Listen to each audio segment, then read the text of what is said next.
Welcome back, everyone, to the State Farm Analyst Desk. I'm joined by Azael ahead of Cloud9's face-off against FPX, a matchup that could prove challenging for C9 of recent days. It's going to be a hard matchup, especially, I think, after against an FPX that has something to prove after that game yesterday versus Damwon.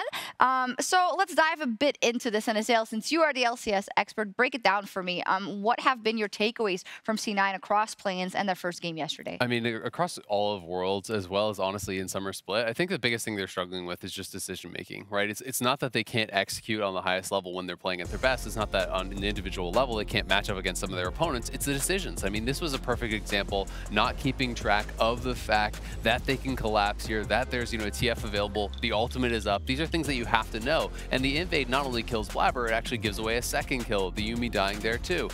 Multiple fights they've been choosing in situations where it's going to be an odd number fight, where Sven is bot picking up farm and they engage 4v5 at Herald. These kind of things are just punished so heavily at this level. They need to, I think, take a beat, track what their win conditions are, track the enemy teleports, track the enemy summoners, really figure out if it's a fight they should be taking before they engage.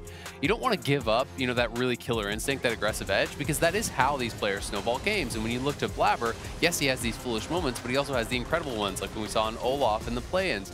And you do that by playing that edge. They have just got to make sure that they have someone who's like the no guy, who's telling them, no, TF has ult, chill out, or no, Sven is farming bot, give it a second. Because if they can play at their best, they can take games off these teams. We saw it at MSI, they beat Damwon, they beat RNG, they beat Mad. They can beat top-level teams, but they can also lose to the worst teams because they're this Jacqueline High team. Yeah, it's a bit about inconsistency and about unforced errors, right, as you described there, which is, of course, tricky, and I think especially in the context of a team like FPX, who are one of the best teams in the world in punishing when you drop the ball or you drop a beat. They are going to find that opening. But I do also like that you called up, they are better than this, Cloud9, right? We don't have to overreact after one game in the group stage. However, they are in one of the hardest groups at the World Championship. Exactly, and that's what's killer about it, is if you were in an easier group, maybe you dropped the game, no problem. But Rogue is the other kind of underdog opponent in this group. So the fact that they already dropped a game to them means they're going to have to pick up some upsets if they want to have any chance of getting into this group.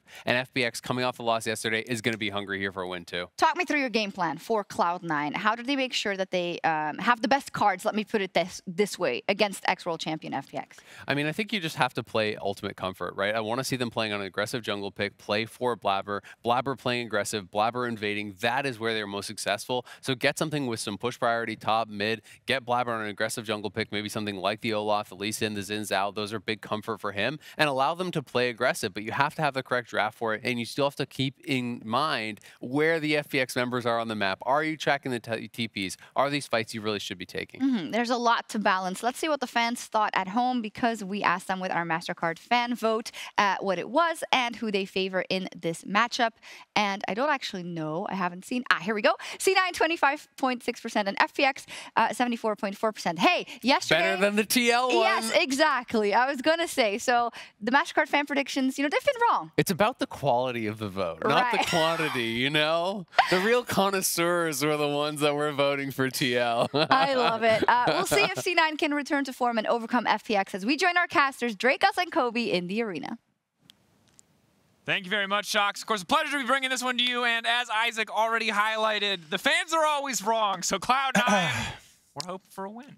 15% is all that Team Liquid needed to get their win yesterday. 26 is excessive. So Cloud9 fans, we're rolling in the support. Take it down a notch, all right? Well, we're going to see what the draft strategy is going to be, as highlighted on the desk. Executional questions, but still a lot of solid moments from the Cloud9 squad overall. FPX, bit of a false start. They were coming out swinging, and now we get to see how the teams adjust in the draft. And Dracos, this was my biggest concern. It was going to be, are FPX going to target Blabber in the picks and bans right at the bat, and taking away the Lee Sin immediately, one of the most sought after junglers at the moment. Then taking away the LeBlanc, one of the champions here that's been very safe in mid lane, blindable even a lot of the times, even though there are plenty of counters, and one of the ones that Perkz has gotten a lot of accolades on. Certainly. Perkz, a very iconic player on the champion. Of course, the RNG Game 5, the easy one to call back to. But he's had a long career history, played against a lot of the best mid laners and AD carries. Aha, there she is. Yuumi out. We were looking at the stats before this, though, and we were... Oh, come on, man. What should I say? Yeah, go. NA is the only region to lose with Yuumi so far, but despite that, both losses. Two of two losses from Yuumi are from North America, but they're still giving that respect over to Cloud9. Sven and Vulcan were still a force to be reckoned with in the laning phase, but an easy Leona first pick, not surprising to see MF picked up on the opposite side. So are they going to do something like the Sven Ezreal, because Aphelios already banned out by Cloud9 themselves, and with the misfortune snapped up here by FPX, wondering if they actually want to play more look towards top side and just let Vulcan go for roams with the Leona, link up with Blabber. This is where they have found a lot of success. Leona's definitely one of the best supports to roam around with your jungler, so yeah, does make so much sense if you just grab the Ezreal early on to pair with it.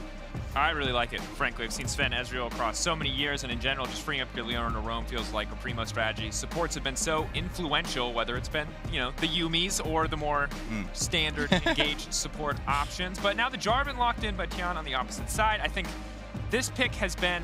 I was ready to cancel it after yesterday. I was like, please no more. It looked so crap. But earlier today, it was pretty good, pretty consistent. Ooh, I love this, an answer to it. Okay, I was going to go to bat for the Jarvan, especially since the LPL specifically has such a long history with this champion of success. And when you're looking at FPX, so many of them can come from these big combinations. It just makes sense. When you have big AoE like Misfortune Ultimate, you know, Jarvan, Cataclysm does make a lot of sense. But you have to look at the carries you're trying to use it into.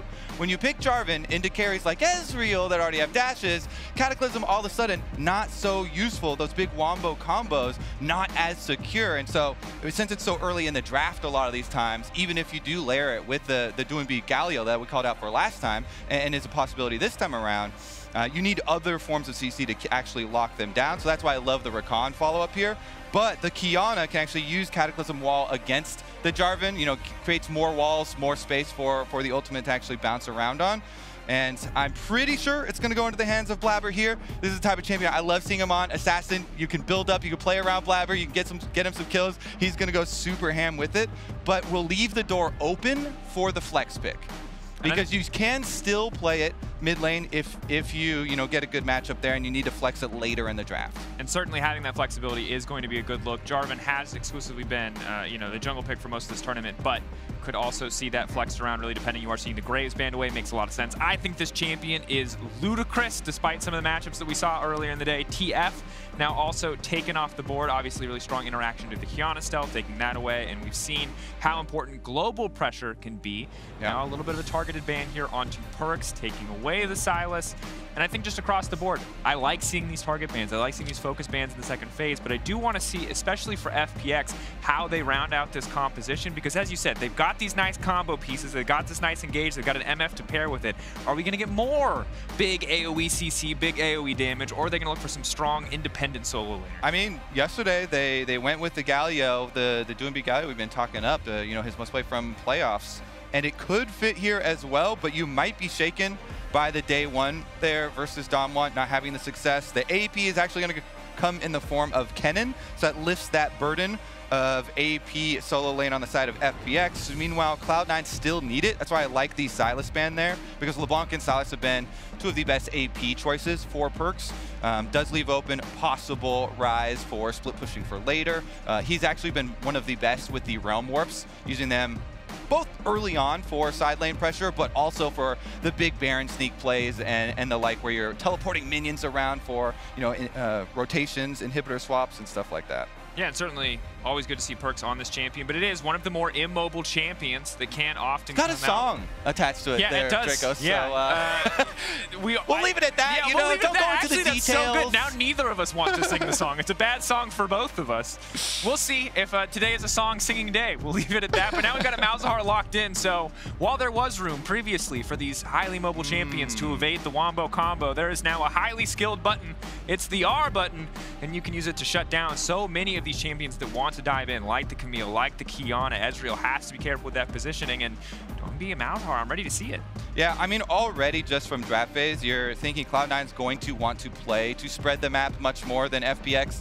FPX, as you're mentioning, they have so many things that make it difficult to play assassins like the Qiyana into. Kennen Ultimate is already just a minefield, incredibly large AoE that makes it very difficult, but with Malzahar can point and click either you or the Rise, short range definitely going to be a detriment there. So spread the map, try and get some early leads, push out your side lanes, and pull them apart. Don't let them build off of their synergies. It's going to be one of the big goals. FPX, though, have been so good at combining these synergies in the past. So definitely expect them to come out with a little bit of chip on their shoulder, starting off the tournament with a loss. And they might be, Cloud9 might be the ones on the receiving end of some angry FPX. And I think that's a terrifying place to be. But I think the good news for Cloud9 is, well, yes, you are staring down at Jarvan, and Jarvan can be highly impactful in the early game. Kennen, Malzahar, not as much immediate, reliable setup CC as just an EW combo from the Ryze or a hookshot wall dive from the Camille. So maybe there's some room for Blabber to come into these lanes. There's Leona there too. Just get aggressive, build an early lead, and never give, Not reliable? The Malzahar R is pretty reliable. Level 6. Oh, no, wait. No, wait. So, yeah, you also have the famous call out on Caedrel with the cancel. I do. So unreliable. I It's see. just, Caedrel, if you're watching, this is a historic moment. You could finally in pro play not be the only one. Fingers crossed for Doonby. Will he cancel it? That's the question. I'm just looking forward to when he gets to join us for our next cast. He can never escape that. Sadly for him, it's his most That's iconic your pro guys' play thing moment. here, right? You always come back to that one. Yeah, we flame Caedrel. And it's a highlight reel, but those are like the fan favorites, I think, of Opportunity. In All right. general, though, no crazy level 1 shenanigans coming out quite yet, but it is Cloud9 laying down at least a little bit of early vision to track where Tion's going to end up. Hugely important, as mentioned and highlighted just across all these Jarvan games. Very strong first few levels. He gets a successful early gank. He is a very terrifying champion to deal with. Some of the most impressive things about the wins from the teams that are dominating so far in the early stages of the group stage here at Worlds have been, things coming from like EDG and Damwon, where they put intensive effort into tracking the opponent jungler for the entirety of this early game. So much effort put into these wards on buffs, just trying to find your starting location, then tracking them through. Your top laner pushes up, goes put the deep ward onto Krugs. These sorts of things have led to a lot of the security and the stability for those top teams that have been absolutely smashing. Now, the early ward there, although it does get swept away and cleared off the blue buff, does give them the info. Jarvan, bottom side. Bit of trading back and forth here, just going to be the Guardian traded for the Aftershock essentially, but LWX and Crisp taking a lot more initial damage. Edgeley, of course, notoriously strong in the early lane before first back when MF gets another item under a belt and he's usually forced to go into the tier, but as long as Sven is hitting Qs, those early trades are not going to be too difficult. Yeah, plus notice they're not requiring them to leash at all. You should pretty much never require an Ezreal to leash because this champion, it makes logical sense, right? When you think about the kit, has not a lot of wave control early on, but great poke. So if you get to start in the lane, you get to auto the wave, you get to try and get it to push, then you get to open up these opportunities where you're looking for these aggressive Leona combinations and you get to actually poke them under turret.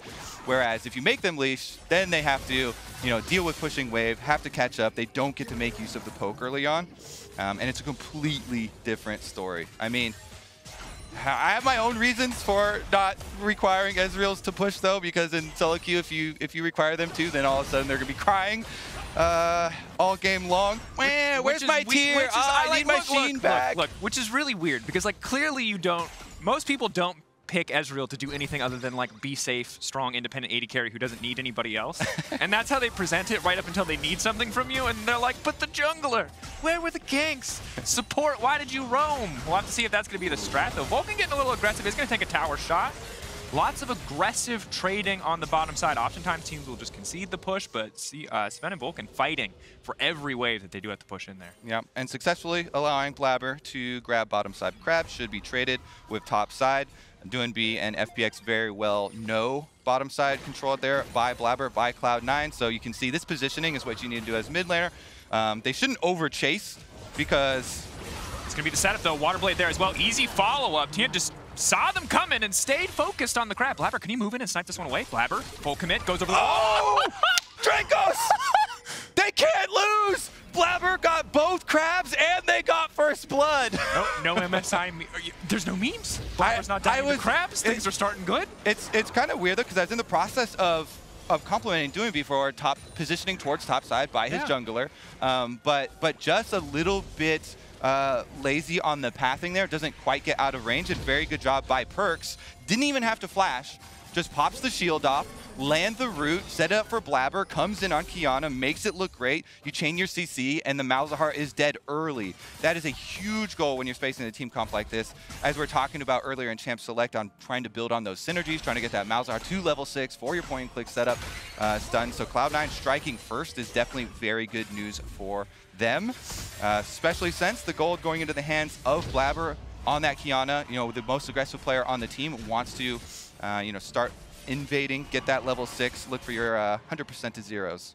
Absolutely. Early Iron Spike whip as well, going to help not only with the potential damage outburst, but the clear to a certain degree. Fudge, though, TPing back to the top side, very much in a hole in the early game. 15 CS down, and on the bottom side, as aggressive as Sven and Vulcan have been, the CS slightly favoring LWX at the moment. Sven's going to catch that wave, and things should even up. But overall, while they did get pressure, haven't been able to do too much with it quite yet. So keeping our eyes, again, C9, we knew pre-level 6, they had the better setup. The concern becomes when Doinb ticks over to that all-important level 6, can they find the setup and engage in the mid lane? Going to be difficult for Perkz. He goes for TP. Cleanse wouldn't have worked anyway, despite what Riot support might tell you. So, difficult options. Perkz doing a good job pushing the wave as well, and you can see the early link up there of Leona with the Qiyana Blabber, trying to fight for vision all around mid lane to make sure they can keep this power. And this screenshot right here perfectly encapsulates what everyone has been screaming about for this meta is support jungle roaming with mid lane. Unlocking mid lane, getting full vision control around this lane, and then trying to use that to move into enemy territory, either setting up these kills on the opponent mid laner or taking over jungle camps. And that is demonstrated here by Cloud9. Let's see if they actually find someone on the Blast Cone over, because support roam timers have been matched now by Crisp. Down here, they have to be careful though, not gonna be level 6. Blabber's gonna back off here. They're taking their time on this one. They do not want to overcommit, but Fudge and Perkz are also in the area. That said, even 4v3, a tower dive at 6 minutes is still a highly risky proposition. Good news, Doinb in the mid lane, no mana whatsoever. He's instantly going to pop a Biscuit. That's going to be clutch as it gives him just enough time to instantly turn it off. Point and click. He did not cancel it, and he will get his kill. Beautiful there from Doinb, and Fudge just gets locked up under the tower. Oh my goodness, the hook shot right in, and Doinb says, thank you very much for the payback. Oh, you didn't notice the biscuits in my inventory? Did I look out of mana to you, sir? I mean, it's clever. Got to give it to him. Yeah, I mean, Cloud9 were on a roll as far as the rotations there. Basically, you want to move your support jungle mid-pressure there with the buildup of these big waves. So Fudge, doing accordingly, builds up his wave on top side. They slow push it into the top. They make their pass up there to try and get their timing correct as far as pushing Kennen off the wave. But then on the rotation back, just a little bit over-aggressive right under the tower. And all it takes is the little old R button trick with some tower damage. And Doinb doing work in that context, but overall, right up until the moment where Fudge died, it was positive for Cloud9. They are moving across the map. They were starting to accumulate a little bit of a lead that has now evened out. Only about 300 gold for Cloud9 in their favor at this moment. Have to see what they can do. Bot lane staying relatively even. The support's mostly what we're looking at because bot laners are just farming, but we're going to track that Malzahar ulti cooldown very closely. I was expecting a little bit more involvement from Jarvan in some of those mid lane plays, but I guess when Fudge comes into Doinb, he doesn't really need to be there. Yeah, Fudge definitely having a rough time because, obviously early on in the lane phase, bullied out by Kennen, so a bit of a CS discrepancy trying to work back from, but hookshotting there under the tower after Doinb has flashed is definitely going to be a painful one. Meanwhile, starting out this Rift Herald here with the early support roam, matched 4 versus 4 on top side. Ezreal ultimate can come from Cloud9 as well. Definitely shouldn't underestimate the damage that can add for a Rift fight. They're just trying to burst down the Camille, though. Instantly going to dodge, though. The follow-up CC is there. Kennen trying to get something back. Fudge is still living for now. They do manage to take him down. Tien just a sliver of health. Vulcan now going in once again. Now the underroll from downtown will not connect onto Tien, but Nagari will drop.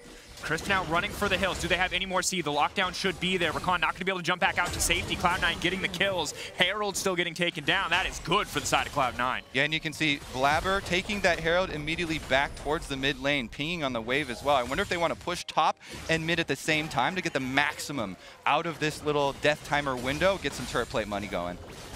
Malzahar still resetting the Malefic Visions. Still Tien on the top side. They are going to get the TP mid coming in from Nuguri. Not afraid to just instantly adjust their lane assignments on the fly to make sure they don't lose anything else. But the Herald's still held on to here. Cloud9 clearly hoping for more than just 2 plates off the back of that one. That said, Vulcan's going to be in hot... Oh. Yeah, he was able to dodge it. Turning around, is going to go in, is going to go for the stun to interrupt. Perkz still getting lower, has to be careful, has to respect potential burst damage, but he's just walking in, he's playing on the edge of matches, he's playing on the edge. Zombie already going down. Tian, he has to wait for his cooldowns to come back up. He gets another flag and drag, maybe Perkz will drop, but he will not. Fudge now coming in, FPX stick around a little too long. Vulcan hiding out in the bush gets so much for the team, but now Sven trying to survive. Tower aggro tanked by Crisp, but Blabber on the way in. I see 2 juicy low health targets, an Iron Spike Whip and a very hungry Qiyana. Step forward.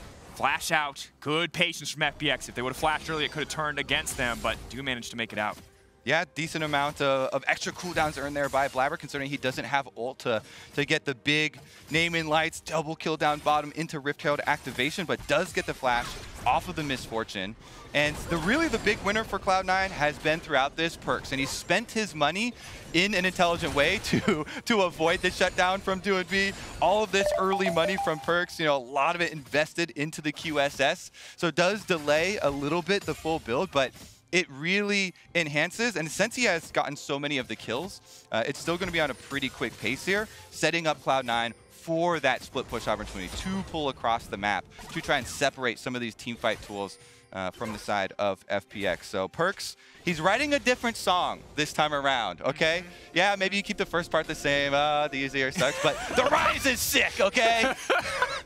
The Rise is good. The support roams are good too. Vulcan been on point so far, 100% kill participation. Maybe looking for something else here. Have to respect Tian on the top side. Crisp with the follow-up. No level 6 for the Rakan yet, crucially. LWX no ultimate either. They have not spotted out the J4. Sven, of course, not the immobile hyper carry you might hope to lock down, but will only have the 1 escape alongside the flash. That's 2 escapes. That's a lot. He should be fine. I didn't see the flash was up. I had to adjust. I didn't see the flash was up. He's got the 1 escape plus the other 1 escape. That's looking good. That's 2 with Sesame Street, baby. We're counting. Nuguri going in, but it looks like he might just get dropped. Fudge still holding on, going back under the enemy tower. Nuguri holding on, instantly going to see the staring contest here on the top side. Fudge, though, winning out for now. 2&B gets the reset on the Malefic Visions, but Blabber's in the area. It's an absolute bloodbath. It's an absolute mess, but it's Cloud9 who are coming out on top. Empowered route into the Blabber double kill. Herald can immediately be dropped on the top side to break it down. LWX, he's grabbing a couple tower plates, but it's Cloud9 destroying the top side. Exactly. Cloud9 are going to get that first turret bonus with the Rift Herald activation, even though LWX gets plenty of money off these turret plates. It's also pushing mid, so huge push here for Cloud9. Lots of map control results in a lot of extra gold, and Jarvan's starting up this dragon. Ocean Drake does slow you. It's one of the more annoying ones to go for, and there is Vulcan. Going in, attempting to steal, but now the TPs are coming in. Tian running out to safety, the Fudge on the chase. It's the tack sweep, finds the kill. Cloud9, this is very, very good, Kobe. This is very, very good. Definitely plays it right into their game plan of trying to accelerate this game, open up longer lanes to work with here. Fudge getting an extra kill on bottom side is huge for them too, because he had been shut down so early on in this game. You know, with the CS discrepancy plus then the death on mid, he's at least gone to his Divine Sunder and should be able to be another one of the parts of this 1-3-1 setup for them. Blabber as well, another QSS already purchased. So all of these early kills for Cloud9 being invested in trying to nullify the Malzahar pick. Here is the teleport. Again, Perkz is answering so much for C9 all over the map. Realm Warp up to the top, and even though Fudge does go down, he's able to do enough damage to set up the extra chase down here. Hands this one over to Blabber. Realm Warp immediately here for the catch and flashes for the empowered route to ensure another kill for Blabber. Perkz is just hand-feeding his jungler. He's like, I already got my QSS. Here's a bunch of money. Go buy one for yourself, buddy. The new Axe Effect replay looking good for Cloud9. You can see massive individual gold discrepancy. Now, on a champion like Malzahar, you can just be that utility. You can just be that ult. But as you so well highlighted, Kobe, the more that people pay this QSS tax, the less and less effective that ultimate is going to be. You know, the Jarvan, we always expect to be this champion that can be highly impactful in the early game. Usually get a lot of these balls rolling early on, but it just has not been the case. Cloud9 ahead for the vast majority of this game. That said, LWX certainly getting the better of bottom side as he has been left on an island for so long while Cloud9 have been fighting top side. Another thing too, if to think about when you're forming your composition. If you are going to rely a lot on some heavy CC, you generally don't want 2 AP carries, because then QSS also finds value with the magic resist. So, you know, it is actually quite good value for Cloud9 with both solo laners on FPX being AP and there being so much CC. Oh, this one does land. Up, Cataclysm immediate flash out alongside the QSS. Just going to use the ulti to go for the disengage. And nothing else can be traded for this, in that case for Cloud9. Sven will be able to push at least a little bit in mid lane, but there are no big objectives to go for. Fudge just catching a wave on the bottom side. Yeah, this is definitely good for Fudge to try and catch up further into this game. Meanwhile, Rift Herald number 2 on the map, and FPX, since they fully committed everybody up to the top side defense, Tian looks flank around Sven. Get caught out. Sven immediately going to be locked up. That's the charm into the knock. He's going to try to go over the wall, but Tian already flashing a little bit early. Sven trying to stick it out, knowing that he's dead anyway. Nuguri going to grab one in the meantime on the top side. Just like that, 2 quick kills over to the side of FPX. Yeah, Tian's like, all right, I'm going to flash over here just in case, waiting arms open. So Sven says, I guess I'm not flashing. I will save my cooldown. I will try to give the kill to the Rakan, I suppose. But FPX felt like they were starting to fall behind, but really good heads-up play, really good flank coming in from Tian. Perkz still pushing in on the top side of the map, but it is going to be mid lane tower, the first mid lane tower of the game, taken down by FPX. It's going to free up so much of this vision, a little bit deeper control on Perkz, while he will grab these top side waves and a tier 2 tower. Oh man, those things are so juicy now too. Picks up the gold. I believe he got local gold before realm warping out there because it was very close timing. That's definitely a very big important part about the extra buffs to the outer towers on the second side. Here's another look at the top side attempts there from them though. Great accuracy from Vulcan. You mentioned earlier about how impactful his roams early were on this squad. Does hit the you know, center of the ultimate there, but guess what his reward is? Goes down, feeds over another kill. Yeah. I mean, it's brutal, because if there's like a 1/10 of a second where you know Nuguri's just mashing the R key and it goes through. The chain CC almost flawless enough, maybe to delay it, maybe to give him enough time to walk away or get out. But Kennen ult, especially with Electrocute, yeah, very scary prospect. He had been the perfect support. 006, just setting everyone up, all the assists. Dream. Yeah. Meanwhile, though, it is going to still be the same game plan. Even though you get picked off like that, some more gold going over to FPX. C9 now with an attempt for bottom side brush play, but you can see they're doubling up on their split pushers. They had Ryze hover behind Camille, just allowing Fudge to get up to the tower. Meanwhile, Miss Fortune trading the top side turret for FPX, so they're not losing extra territory here, getting basically a 2-for-1 on objectives with Rift Herald being done at the same time. Again, very good lane assignments from FPX in this context. Still difficult, I imagine, to fight Cloud9 straight up, but LWX being able to match the tower, Cloud9 are picking up on top of grabbing this Herald. Certainly a good sign for them as Cloud9 might push for a little bit more. Again, as you highlighted, it's been a long time. We got used to tier 2 towers just being absolutely worthless, but ever since they've been worth 650 gold, they are meaningful. They are impactful. Definitely true. Always have a high priority on those. Dragon going to be given over in exchange, so in the end, not bad. 2-for-2 on objectives and does split, so definitely takes out the early soul possibilities for this game because they are taken so late in the game. That's not really going to be in the cards for either side here as far as the stacking does count. That's kind of good for C9 if they can actually continue to play the side lanes and try and put pressure on FPX that way. Doinb does have his cleanse and flash available though, so looking for your patented Malzahar play, patented pick here for them. They can definitely have the big wombo combo. Crisp ready to lock up everybody else, and they're trying to use these cooldowns to get some deep vision inside the jungle, some more area that they can actually find those plays, find those pickoffs. Meanwhile, Cloud9 just committing Perkz up to the top side for the split push. Absolutely. The question is, are they willing to commit Nuguri's TP to send him back to the top side of the map to defend this push, or are they going to fully commit to this bottom push? They've got Shelly charging in. That's the tier 2 tower. Looks like they're not going to push for anything else. Happy to just have the recalls already coming out. Cloud9 not going to look to follow up. So a little bit of gold lost here on the top side of the map without anyone there to pick up that wave. But that said, with the cannon there, probably only a cannon, maybe a melee. J4 will be there to catch the rest. And you can see how the slight difference in timing of being able to use the Rift Herald charge to finish off that bottom turret does have a big impact. That extra timing on damage on the turret means the difference of, oh, did Perkz have enough time to take down the rest of this inhibitor turret on top side? Early recalls from FPX go out, charge goes down, extra turret gold acquired, and defense in time to reset there, so no problem for them. Now it's still the question, though, of this big fight that they're trying to set up, trying to get their Wombo combo down. Have to lay down a little revision to do so. Of course, the luxury that FPX have is that they've already broken the mid lane tower. We give them a lot of passive control over this area of the map. Sven with the Ezreal does have a lot of tools to take it back pretty safely. Something we'll keep our eyes on is the vision control. We're still very far away from Baron. It feels like it's been such a long game already, but it's only 19 minutes in. And even if you don't have perfect information on sweeping, you should be cognizant of where the entire team that you're facing just was on the map, and you can just theorize where they've left their wards. So Cloud9, the biggest thing on their mind is the flank from this Kennen. You know, Nuguri has Flash, he has Teleport, he's got his Proto Belt plus Sorc Shoes, so that is a huge ultimate you have to avoid.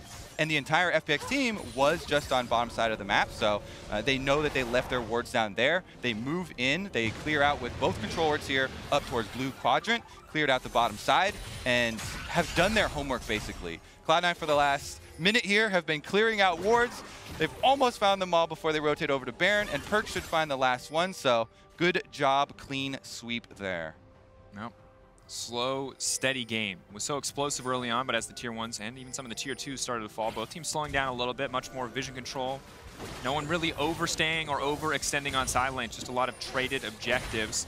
A lot of cross-mapping. Have to see if how that is going to develop. Is now it looks like we do have at least 2 members of FPX committed onto the bottom side, maybe hoping to catch someone from Cloud9 overextending. Yeah, they're doing the hand-holding strategy from elementary school. Nobody goes to split push alone. Where's your partner at, please? So you always have to have someone hover behind you when you're running versus this split push from Cloud9. Everybody's got their hand-holding done, and they get the wave in. I like how the metaphor is hand-holding, but it's like the thing that even pro teams mess up all the time. Because like hand-holding, like we figured it out at 4 and we're like, all right, it's fine, it's over with. But like dying on a side lane happens all the time in high-level League of Legends. And I have to give a lot of credit, you know, TTN here for it. You know, Jarvan, he's actually remaining efficient while hovering behind the people that are pushing out the waves on side. Before it was bottom lane. You know, he's taking Krugs there. Now hovering behind doing BSEs, you know, pushing out on top side. Still remaining efficient, takes his own Krugs there, sweeps down for the vision. So he's not losing golden experience while he's also covering for teammates. And now that Kennen has finished the Horizon Focus, this Kennen ultimate, like we can't talk it up enough. There's so much damage. This 2-item power spike for Kennen is absolutely insane if he gets the big flank off. Flash plus Proto Belt plus Teleport means Cloud9 are spending so much energy trying to find every single ward, every single flank avenue that it can come in from. But as we see Nuguri go back to the bottom side to try to match the push that's coming in from Fudge, it will free up Cloud9 to feel more confident to move into this darkness. Yes, Doombe's scary, yes, Tian's scary, but without the Kennen there, not nearly as big of a threat. Fudge also going to take this time to take away a couple of camps. Has to be careful not to stay for too long, but Camille, notoriously slippy when it comes to slippery when it comes to making slip. What? You just reminded me of Slippy the Frog from exactly Star Fox. Notorious Slippy, and it's that's the most comical character in that game too. Just all over the place. Camille, do a barrel roll. No. And Camille actually does barrel rolls when she hooks on top, so it's thematic. Well done, Dracos. I'm not bad at English. I'm big brain. There's a distinction there. I'm the one on 3 hours of sleep. Now we see, of course, the dragon going down. Only the second dragon of the game here from the side of FPX, as you highlighted earlier, Kobe. The Cloud Soul, the Cloud Drake going down, but the Cloud Soul very far away for either side at this point in the game. So if either side is hoping to go for the Soul or the Elder win condition, it's really just not there yet. It is a scary one to think about, though. If you think about Cloud Soul on this FPX squad, you know, both the mobility aspect and the ultimate cooldown reduction aspect for these champions, it is dream scenario for Kennen, even for Malzahar as well. So while it is far in the future, it's one of those things where you can't put it off for too long before having to deal with it. Eventually, it's going to be a very big issue. Yeah, no procrastinating here, Cloud9. You gotta respect the potential win condition. That said, you can see, ooh, big damage. That is the threat of the lethality MF. But it's a very controlled, very patient game. Now, Cloud9 do still hold on to a gold lead, but 2K earlier in the game was massive. As we get later and later, it is going to feel less and less meaningful, especially as a lot of this itemization completions come through. And Cloud9 do still have, I think the biggest thing is they've made it over the hump of the QSS tax, and that's a huge factor. But we haven't really seen it come into play yet because nothing has really happened since they got those QSSs. Yeah, what they want to do is going to be a lot about the setup for this because the gold is so close and because FPX have so much team fighting prowess. The setup will be so important for Cloud9. Can they get the small advantage of like pushing on the side lane first? Nice secure there by Blabber. At least FPX do deny it from being handed over to Perkz. That's kind of the goal when you're going for those invades. They force Blabber to smite. They force him to take it.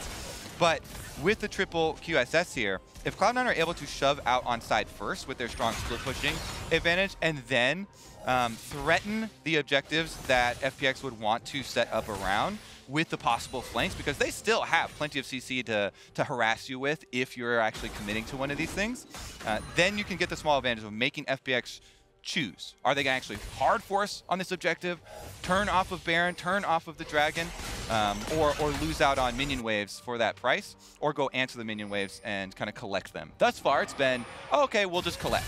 And that's why it's stalled out a bit, is both sides have been just collecting. Trading farm, but Perkz now going to get engaged on, is going to use the QSS, but it might not be enough. Perfect coming in for Chris, predicts it, is going to connect him with the edge of the charm. Perkz now running for the hills. He's very fast with the phase rush, but not fast enough. The Realm Warp comes out, but he will not escape. Massive shutdown going over to Nuguri. Can they make something bigger out of it? Great prediction there from Crisp.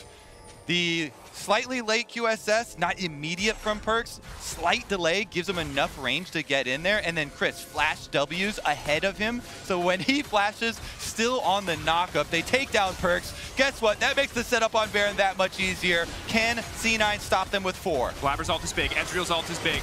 Nuguri now stepping forward. Kennen ult. Early now smite going into the pit. Big damage. Early smite has already come out. Fudge now in the area. The MF ult not going to really connect on too many people, but that is the Kennen ult into the midst of the entire team. Fudge is still living. Spend still living. FPX. They overstayed. They overfought. They thought they had a Baron, but they got nothing. Kills going over to the side of Cloud9, and now it's the Baron they've got their eyes on. It's still so dangerous. Yes, you picked off the Rise, but Blabber Ultimate Baron Pit is just a death trap when you're playing against Qiyana, and the Blabber Ultimate forces out an early smite. C9 know that there's no scary issue with them finishing Baron, so they just focus on the fight. They keep the members of FPX pinned inside the pit. Baron DPS was even helping them out the entire time. Huge, huge pickup for Cloud9. Perkz, Galaxy Brain no, dude, getting kicked off, baiting them into Baron like the true leader he is. And I think the big thing here is we highlighted this Kennen ult for so long. You already talked about how impactful Blabber's ult was. Yeah. By the time it's used, C9's already completely split up. It essentially does nothing. The Axe replay, you can see, as you're illustrating, Dracos, the Kennen ultimate got like 50% uptime on Leona alone. That is it. The Ezreal was outside of the range with exhaust on him.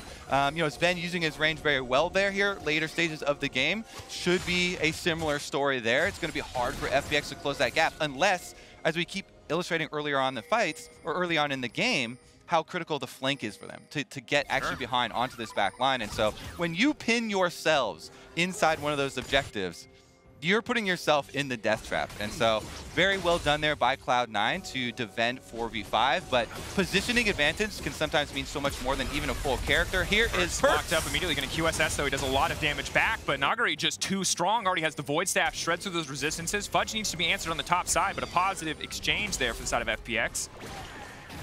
Yeah, got one little swipe on the tower on top side. Should be able to finish up at least on secondary turret here. So Perkz goes down, which means FPX do get to clean minion waves as well as picking up Dragon number 3. And it really does a lot to take away some of the power of this Baron. This relieves so much pressure on FPX. We lost the Dragon during our Baron. Perkz on side lanes, dying alone, a tale as old as time.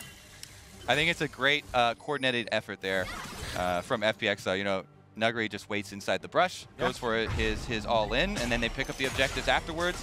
They did end up losing secondary tower towards mid, but that's not a super large objective considering the context of the extra Baron that was on Cloud9 anyway. So huge job there by Nuguri specifically to mitigate a lot of these losses. Absolutely. And I think, again, the big scary side lane threat of Perkz when he's not immediately jumped on by a Kennen is still very much there. Fudge is sitting pretty strong as well. As highlighted before, it was 3 QSSs, now it's 4. The options for doing B rather limited. Now, he did go Abyssal Mass, so clearly he's very utility focused. It's 15% increased damage if you immobilize a character, but a bit more of a tanky item certainly than a DPS item. Now we have to see how they're going to play this one out, because I think at the end of the day, this Baron buff is temporary. We got 20 seconds left. Yes, it is a positive 2k Baron power play. It is a 4k lead for Cloud9, but they are staring down Soul Point from the side of FPX. And at the end of the day, while the last Kennen ultimate killed Perkz, and the one before that one did diddly, it's still really important that the fight setup is there. So this might come down to a single well-set-up fight by either side. And guess what? He's going Death Cap next. Like, this is just the most Chad Kennen build. This is just full damage, no safety. Get that Banshee's Veil out of my face. Don't care about it. Don't even care about any sort of stopwatch utility here. He's going for a Death Cap next. And the other big thing about Horizon Focus, it's a lot of just flat AP in addition to the extra damage on stun targets and super long range ones. So it works so well with a Death Cap build. And plenty of flat magic penetration coming from your Sorc Shoes plus your Proto Belt. So it's just turbo team kill. It's going to be basically the tail of this game. Does he get off the game-winning, we melt 5 people Kennen ultimates, you know, or is it kited out, QSS'd out, and then result in a team fight win for Cloud9? Yeah, I mean, it is difficult, and there's certainly a lot of pressure on Nuguri here to make this happen. I love the build, I love the confidence, but not having a Zhonya's makes it even higher risk. There's a chance he gets one pop before he even makes it into the middle of the team, you know, and that is the risk you run, but it will be feast or famine, as you highlighted. Either you're winning the team fight instantly or you're losing it all. I mean, both teams think about it a lot. So on the side of Cloud9, from their point of view, they're thinking, okay, we need to mark this Kennen. It is going to be the job of Leona, the job of Fudge as well. Everybody's got their eyes peeled for the last positions of Kennen so that they can throw some of the CC at him. Because he doesn't have a Banshee's Veil, because he doesn't have any of these defensive options, it's their front line's job to mark him. Blabber immediately going to get just deleted. Fudge can now go in. There's no more ult in the area. Vulcan now coming up as well. As they take down this Kennen, it should set them up nicely. Not for any major objectives, but at least shutting him down for a little bit here. Nuguri going to get burned down there. 1 for 1 in the end. Okay, so they marked him. Little bit close there on the inside. It still takes so much damage. Let's take a look at the attempt from Tien. Yeah, it's not an attempt. Okay. We're trading side lane picks here. He's going to go in a quick sidestep there. Means Perkz is going to make it out to safety, but Crisp might still be chasing. The MF does have a ton of damage. No armor on the rise to speak of. He does manage to get the knock-up, locks him in place, manages to get out, but still, Crisp, the predictions are clean. LWX comes in to back him up, and that's the kill. Yeah, this time, though, you can tell Perkz doesn't flash. He's just walking that direction because he knows it's going to be easy for Crisp to just use the W to cut him off since there's so many members following up, too. So no way for him to run out. FPX strike back. They get a pick for themselves, a pick of their own, and punish the side lane play from C9. Guess what, Dracos? This means we get some more exciting times ahead of us because we've had enough side lane play. Now time for Baron. Now time for the Cloud Soul to arrive shortly as well. Riddle me this, Kobe. Last time Perkz recklessly died in the side lane, and Baron was an objective on the map. What happened?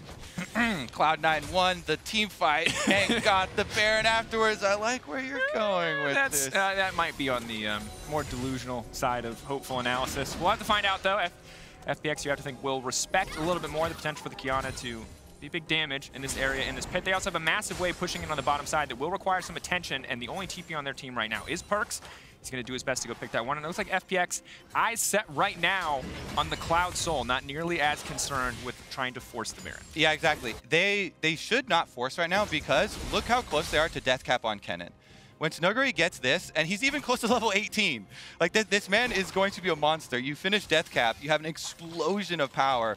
If they could funnel him a bit more money to finish that, he's even got teleport, he could get back quickly. They don't have setup, they don't have vision on the Dragon though, so Cloud9 at least avoid that opportunity. And I think it's a safe call from FPX. They really want to have that completion there. Nuguri though, level 18 now achieved, and Vulcan feels it. Certainly does. No ultimate there in that exchange, and they have to be careful about walking through any potential pinch here. Sven using the power of the Ezreal ultimate just to clear away the wave. But as highlighted, it does mean giving up the bot lane tier 2 as Perkz just continues to push forward, debating how long he can stick around on this one. Cloud9 can potentially spit FPX's decision-making by forcing a Baron here. FPX have no vision in the area. Cloud9 can be relatively confident of this. Yeah, C9 want to draw them into the river so you can get more value out of your Qiyana ultimate. Makes it so much easier to hit since you get... Flash forward, Perkz locked up and instantly taken down. That's going to stop it in its tracks, and Kennen doesn't even look like he needs a stopwatch right now. Death timers get pretty long past 30 minutes, so 50 full seconds on Perkz, and that Qiyana ultimate whipping is going to mean Cloud9 have 0 threat. So FPX full priority on the map right now, even though Nuguri did invest his flash in his ultimate. Since there's no Qiyana ultimate threat, that was just such a huge whiff there. Big whiff, big death, and I think Perkz playing on the edge a little bit too much here on the side lane, getting caught out there, maybe not expecting the collapse from 2 members, but now FPX, this should just be an uncontested Baron. The Ezreal ulti coming down, but it will not be the Miracle Steal. Now FPX are going to have control. They're going to have entire control of the map for 3 minutes. 30 seconds after that, the Cloud Soul will be there, up and available for them to take, and the death cap is here for Nuguri. Things are getting much better for FPX as we get later into this game. They're starting to sing the song. I can hear it. They just keep picking them off. Oh my goodness, the door wide open now for FPX. See, a little bit of patience goes a long ways, Daniel. Yeah. And FPX have it in spades. Now, with Baron buff on, it is just so much easier to deal with split push because even when the split pushers, their answers to your hard, siege from FPX would normally be, oh, side lane threat, make them recall. But with Baron empowered recall, it takes but a moment to get right back to base, and they have all the answers to picking you off. So, and I'll be honest, analytically, I think I was baited into a false sense of security about the strength of Ryze on a side lane from years of footage. But I've never really seen a full AP Kennen, and this has made me question what I understand. If he's got Flash and ult up and available and Perkz is caught unawares, that's not an interactive champion. You just die. Nice QSS. It does get you out of stuns, but the best CC is death. Just full damage kill you. Time for a G. Oh! Okay, there's no need for the styling. It's a little early. A little disrespect. A little early for the disrespect. No. Yeah, he's got on the wrong button there. He's probably trying to control ward. I like that you actually had the analytical point ready for that.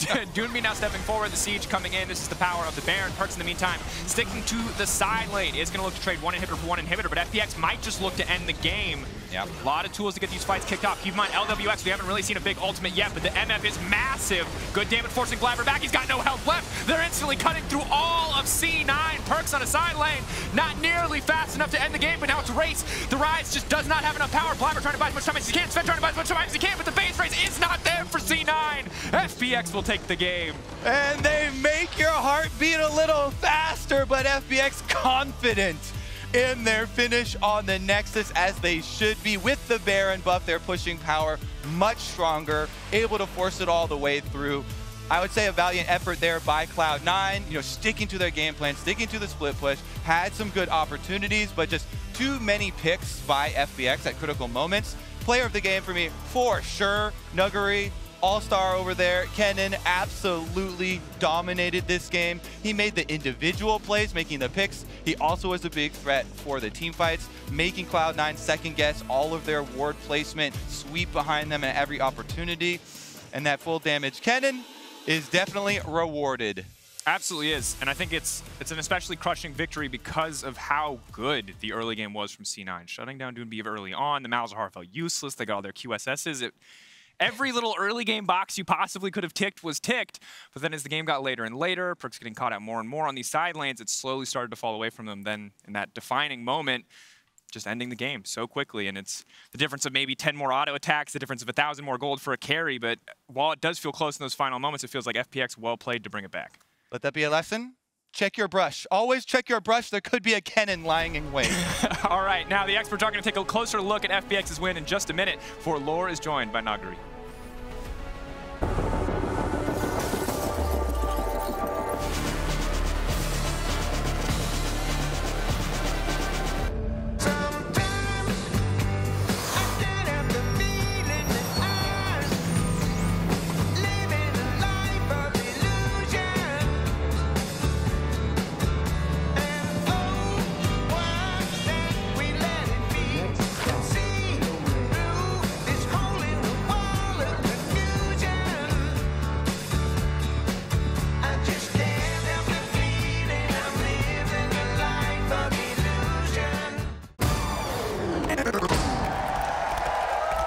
Red Bull gives you wings.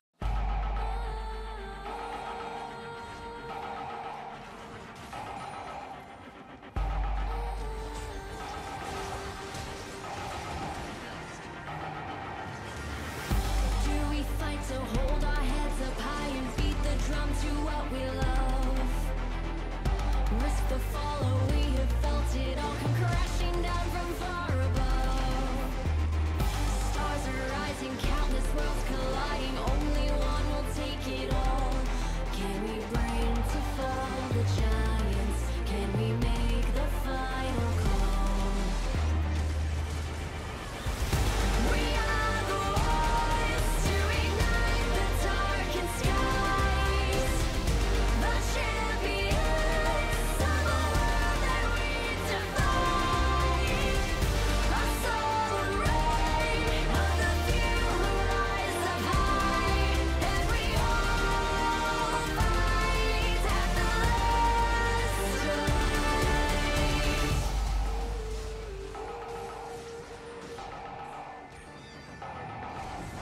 Hearing voices from afar. Join the madness when the curtain falls. Risk it all, hold nothing back.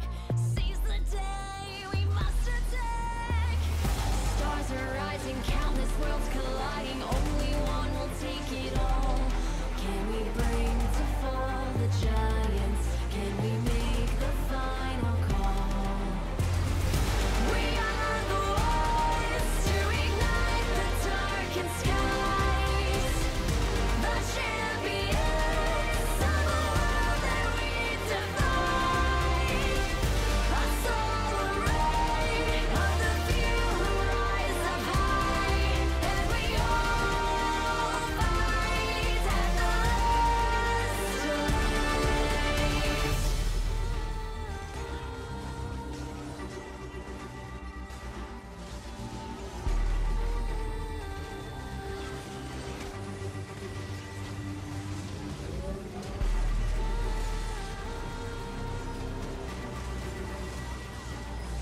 Can we bring to fall the giants? Can we bring to fall the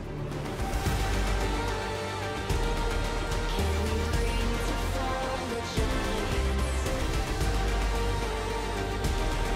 Can we bring to fall the giants?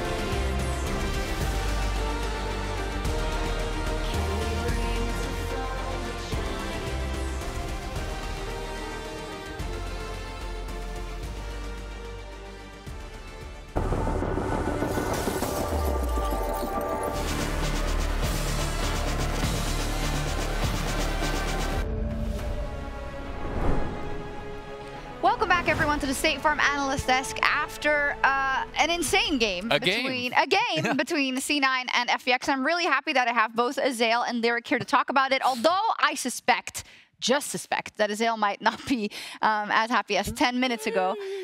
Regardless, there is a lot to unpack here, so let's get into it. Let's pull up the pick and ban, which I think also laid the foundation for the early game we were going to see out of Cloud9. And Lyric, what I found interesting is that C9 had a lot of things that teams in the LPL used to shut down FPX, notably EDG in the finals, right? They take away some very strong top lane picks for Nuguri. They take away a lot of globals for the side of Doumbé, so that he doesn't have all the tools to influence the map, and they pick a global for Perkz himself. I mean, it's just straight from the I love preparation it, book. You're doing the analysis for me. Sorry. Like right on point. No, it was perfect, right? Again, taking away those globals, taking away some of the strong picks like the Aurelia.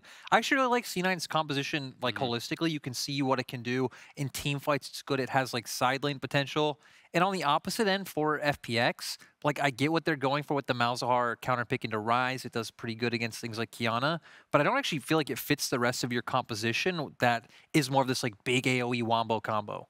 Yeah, I mean, it's interesting. I think it can work because it can give you pick, right? It can just be to help facilitate. Like Rakan, Malz, both can set up picks. You have MF all over top. You really just need to CC anyone, and they're going to die to the MF ult. I think that's kind of what they're thinking here, plus a good mid lane matchup. The gank assist is going to be really strong.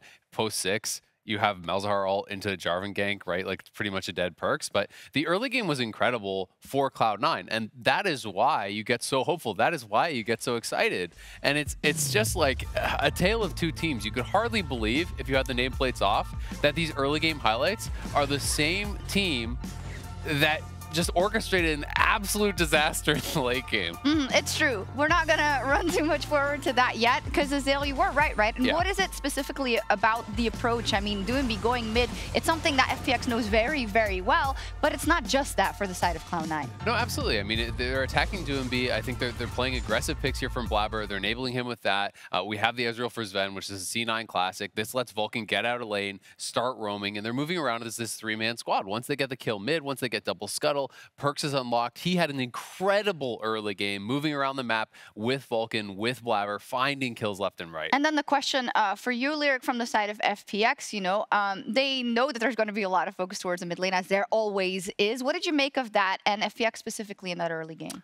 I feel like, even like going back, I'm not a big fan of like FPX's meta read, which brought them into this early game, and then how they played it out. We saw Tian path up towards the top side, where I feel like when I look at this draft for FPX, it's a lot more about trying to make sure Crisp can get out of lane, get those roam timers first, and then you're the team looking to use that Malzahar pick that Azael was talking about to influence the map. But for FPX, I feel like that early game read just hasn't been there. But then, the early game passes, and we get to the mid and the late game, and I'm just going to let Azael take it away for now, because one of the first times we see Perkz getting caught out, it actually turns into a great play for Cloud9. Yeah, this one I don't think was as bad because there was so much committed from FPX to actually kill Perkz. Like, there's 5 members top. They're using flashes. They're using multiple ultimates. Malzahar ult, Rakan ult. They're using the J4 ult. So yes, even though it is a 4v5, Cloud9 are able to actually find a way to fight their way out of it, given that some of these resources are missing. Yeah, and I feel like that's the biggest thing, right? Because then when you get into the actual fight, you really don't have anyone to lock everyone down and set up for the big ultimates coming out from LWX and Nuguri.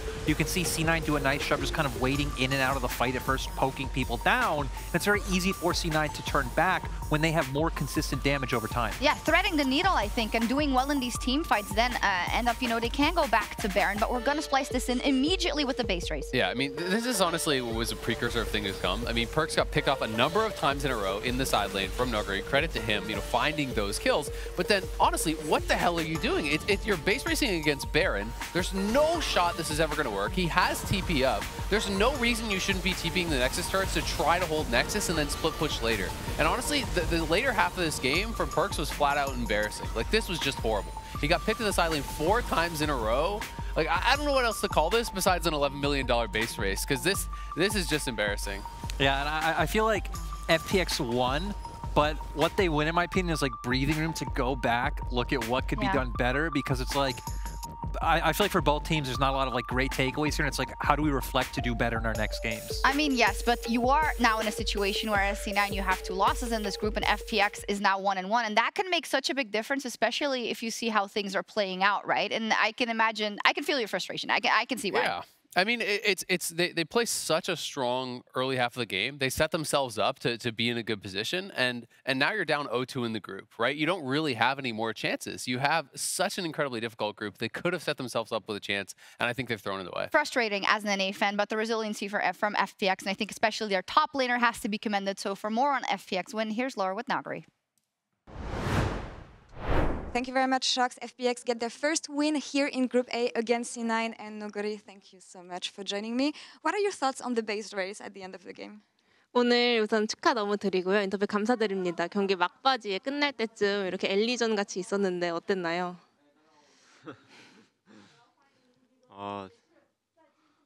그냥 게임하는데 뭔가 너무 좀 힘들더라고요. 막판도 막번에도 저희가 판단이 뭔가 그렇게 빨리빨리 하지 못해가지고 조금 제가 이게 끝나고 생각해 보니까 왜 그렇게 했지라는 생각도 들고 조금 더 빨리 저희가 이렇게 할 수 있었는데 그런 아쉬움도 좀 드는데 어쨌건 뭐 엑서스 깰 때는 정말 다행이다라는 생각이 들었습니다. So in general, this game was very tough, and also in the end, I kind of regret the decision making of our team. Maybe we were not fast enough. So after the victory, I actually went through the game, and I was like, maybe we could have just taken actions a lot faster. So after getting the Nexus, we were like, oh, it's a relief. I can imagine what a relief indeed. But can you give me a bit more insights on the game itself? Because as you said, it felt like it was maybe closer than expected, given that you guys are favorites in your group. So how do you explain the pace of the game and the fact that C9 was able to stay close to you guys? 네, 말씀하신 것처럼 경기가 많은 분들이 예상했던 것보다도 굉장히 팽팽했던 것 같습니다. 특히나 FPX가 조별에서 굉장히 강자라고 평가받고 있는 이런 매치업에서도 굉장히 팽팽하게 흘러갔는데 오늘 경기 초반이라든지 어떤 식으로 조금 간 것 같은지 어떤 소감이 전반적으로 어떠신가요? 일단 게임이 좀 힘들게 시작하고 맵도 조금 저희가 쓰기도 뭔가 어렵고 이게 중후반에 가면은 카멜 라이즈가 이제 사이드 운영을 강하게 할 걸 알고 있었는데 그것까지 생각하면 좀 많이 머리 아팠었는데 저희가 또 이제 전령에 좀 희망이 있었거든요. 근데 전령 싸움 처음 시작할 때만 해도 정말 이길 줄 알았는데 이게 또 잘 안 돼가지고 게임하는 내내 정말 긴장하고 어떻게 해야 될까라는 생각도 하고 하면서 게임을 했던 것 같습니다. So, I mean, it was a rough start for us from the get-go, and then we knew that Camille and Rice will be adding a lot of pressure in the mid to the late game on the side lane. So our hope was all on the Herald, and we thought at the beginning of the fight, we were like, yeah, we got this, and then this thing didn't really turn out right. So it was a very stressful and hard game for us. I can imagine, but you still managed to get a win in the end. You still have one team left to play, Rogue, that you will play tomorrow. What you will you be looking to improve on for this game based on the game they had against Damwon Kia today?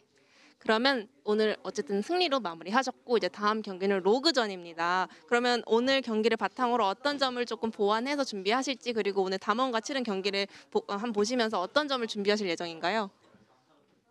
일단 경기 같은 거 다시 보면서 뱀핑이나 이런 거를 좀 이제 얘기를 해봐야 될 것 같고 그리고 그거랑 좀 별개로 오늘 저희 경기가 진짜 엄청나게 생각이 흔들림이 많았다고 생각하기 때문에 부족한 점도 많고 일단 바로 다음날 경기라 일단 가가지고 또 짧은 시간이지만 준비하고 좀 더 좋은 경기를 할 수 있도록 다시 컨디션 좋게 와야 될 것 같습니다. First off, we're gonna go back to the drawing board, discuss the draft. But other than that, I mean, we just had too many shaky moments in this game. A lot of things left to be desired. So I think we really have to work hard in order to come back stronger and display better performance. Well, hopefully you can find what you need before tomorrow. But for now, that's the end of this interview. Nuguri 감사합니다 for the interview. Thank you very much, Jisan, for the translation. And we're going to take a break before the 100 Thieves play against Detonation. Focus Me right after the break. Stay tuned.